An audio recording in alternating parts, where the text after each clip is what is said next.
वालेकुम वरहमतुल्लाहि वबरकातुहू। दोस्तों, उम्मीद है आप सब खैरियत से होंगे। आज का हमारा वीडियो जाली वैक्सीन सर्टिफिकेट के बारे में है, जिसको इस्लामाबाद इंटरनेशनल एयरपोर्ट पर 5 नौजवानों को पकड़ा गया है और फिर सफ़ीर पाकिस्तान ने उसके बारे में क्या कहा। वीडियो आपने पूरा देखना है, यूट्यूब चैनल पर जाके पूरा वीडियो देख ले, ताकि जो लोग ये काम कर रहे हैं उनको थोड़ा सा अंदाज़ा हो जाए। हुआ कुछ यूँ था दोस्तों कि 5 नौजवान जो सऊदी अरब के लिए ट्रेवल कर रहे थे, किसी भी रास्ते से जा रहे थे। ये सफ़ीर पाकिस्तान का ट्वीट है जो इन्होंने ट्विटर पर किया है, आपको स्क्रीन पर भी नज़र आ रहा है। इन 5 नौजवानों से जाली कोरोना वैक्सीन सर्टिफिकेट बरामद हुआ। मैं हैरान हूँ इस बात पर। अभी अगर खुदा न खास्ता अगर ये बाकी जितने भी हमारे ओवरसीज़ भाई है उनके लिए जो है ना मुश्किलात खुदा न खास्ता बनेंगे। अब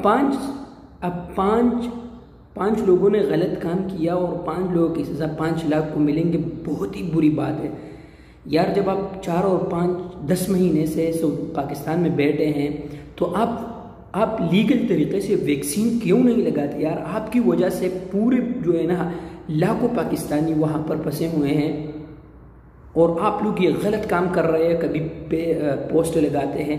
आपको पता है कि आजकल सऊदी अरब के जो मीडिया है वो ख़ासकर पाकिस्तान और मिस्र के जो सोशल मीडिया को बहुत ज़्यादा फॉलो कर रहा है और देख रहा है कि क्या हो रहा है।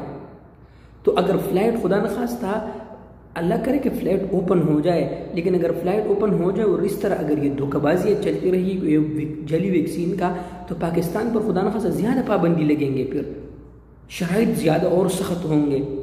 इसलिए जो भी ये काम कर रहे हैं, खुदा का वास्ता यार अल्लाह से डरे, ये काम मत करे, ठीक है। अब इन 5 को पकड़ा गया है।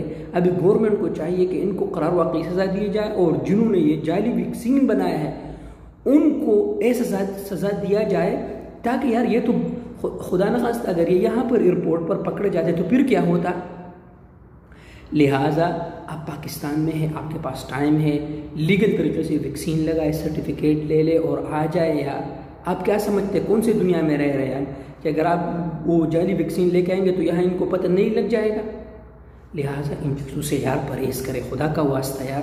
पाकिस्तान का नाम बदनाम होता है, पीछे से 20-25 लाख ओवरसीज़ यहाँ पर काम कर रहे हैं यार। लाखों लोग वहाँ फंसे हुए हैं यार।